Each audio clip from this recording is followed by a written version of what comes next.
In this tutorial, I'm going to show you how to create this Halloween spiderweb effect within Cavalry.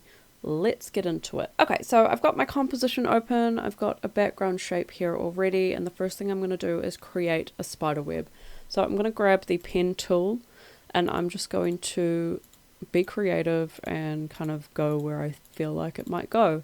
You might want to look at references, but I'm just not going to do that. Now, I would recommend that you keep your spiderweb to one shape. You don't have to. You could still do all the effects, but I've noticed if you want to add movement to it, it kind of messes up a little bit. It's a lot easier to do it with just the one. So, got all my rings done, and now I'm just going to go through and kind of bring it into the middle, how it might look.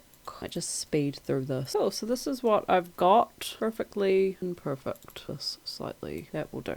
Alright, so I'm going to go on to my shape again.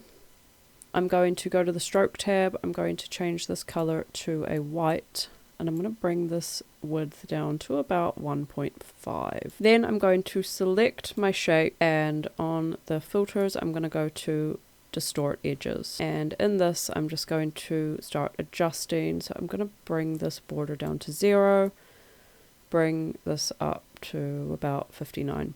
Now the thing with this distort edges effect is this is going to entirely depend on what you want your spiderweb to look like. I've noticed that if we can't jump into the shader, adjusting some of these values might make it look more like it's got water on it in some places.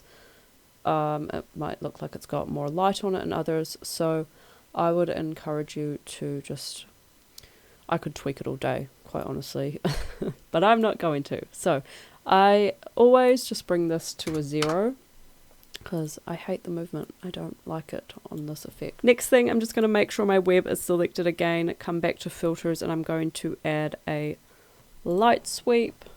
And this is going to create a very cool effect where there is like light reflecting off it. So you can make the light bigger, like more intense with the sweep intensity. You can adjust this cone percentage. See, it's quite a sharp edge, or you can bring it down so it's a little bit more feathered out.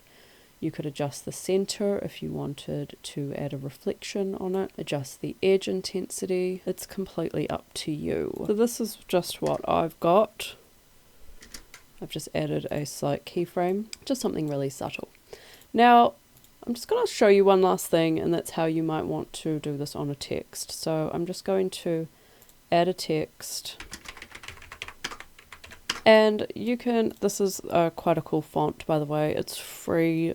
You can find it. It's called Caroline's Cat. So you can do a similar effect on this text as well. You just go to the fill, get rid of it, and on the stroke, just the same thing. White, you can bring it down to 1.5, and you can grab this distort edges and just hook it onto the spider webs as well. And it looks really cool. It kind of reminds me of like Charlotte's Web. I wanted to do it like this, but I went a little bit different for my thumbnail just for visibility. But I do want to show you this. In this version, I actually made the shape kind of connected to the web, so it looks like it's part of it. Anyway, I just thought I would show you that. If you're wondering how I did this with the font, you know, I actually added a slight fill. And the reason is because it's not super visible. If I brought the fill down, it would look like this, and I wouldn't be able to add that drop shadow. So I had it just slightly up. This is the drop shadow effect that I've put onto it if you're interested. You could, of course, always also add the sweep onto the text by linking that into it as well. That is it for this tutorial. I will see you in the next one. Bye!